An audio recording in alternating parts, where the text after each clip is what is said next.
said, my name is Will. Today I'm going to be talking a little bit about how being able to read music can make you more successful.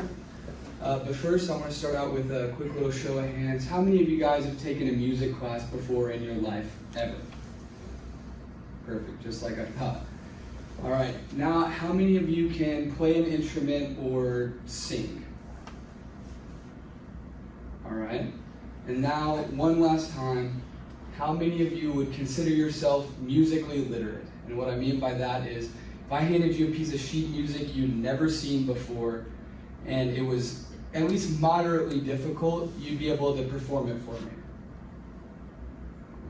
Perfect. You guys are the absolute perfect example for what I'm trying to do.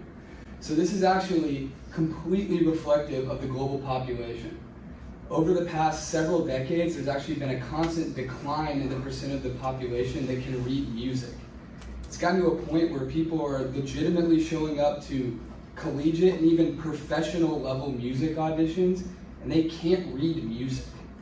Sure, they can sing or play an instrument phenomenally, but the second that it comes to sight reading, they panic. They just can't do it.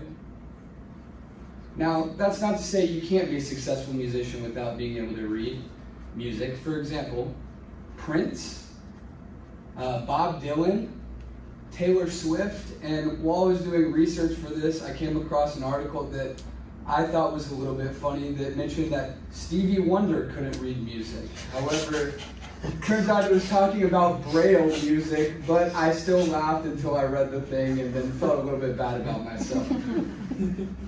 But like I said, these are people who have all been wildly successful and they couldn't read music. But did you know that being able to read music can actually make you more successful in any career?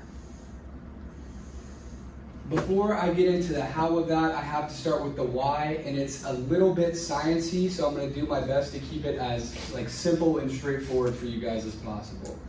I'm going to go over two basic processes, just neurotransmission and myelination. And all that neurotransmission is it's really just your brain sending signals between the neurons and to the rest of your body, telling you to do things like throw your hands in the air or make you feel a certain way because something happened. And now, myelination is a process that happens when you're learning something or repeatedly doing something. All that myelination is it's the formation of this little barrier it's a fatty acid. It's called myelin, hence myelination. And what myelin does is it goes around part of the neuron in your brain called the axon. And as this barrier is forming around it, your brain physically gets better at responding to the same type of stimuli that you had to react to before while you were learning, such as while you're reading music, you're repeatedly learning to do it and you're practicing it, so your brain actually gets more effective at responding to that type of stimuli.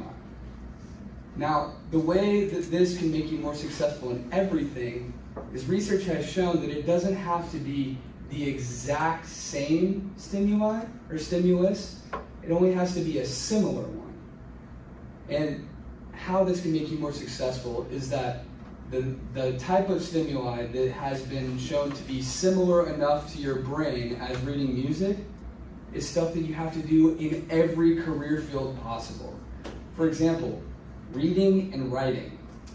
Things we do every day as college students, things we do in our everyday lives, and things that you would inevitably have to do every single day for the rest of your life. Being able to read music actually makes your brain quicker at comprehending written language and writing. It's a response mechanism that your brain has that has been improved by being able to read music. Another really important one is attention span and focus. I don't know about you guys, but sometimes I'm sitting in class and I'm having a hard time focusing, had a long night studying before or whatever, and I'm just tired. However, being able to read music actually makes you have a higher attention span. You can focus better and you can pay more attention, and that's probably the most applicable benefit of being able to read music. The benefits that come from it, of course. Another really cool one is foreign language. This kind of ties in with reading and writing, but as I was doing research on it a little bit, I thought about it a little bit differently. being able to read music is actually reading a different language. You don't really think of it like that usually, but sheet music, that's the language of music. I'd never thought of it that way before, and I've been reading music my entire life, but it makes a lot of sense now. You've taught your brain to read in a different language, and so when you try to practice and learn a new language, both speaking, reading, and comprehension of a new language, other than your native language, you are more effective at it because you've already taught your brain how to do it. The last really important benefit is speaking and listening.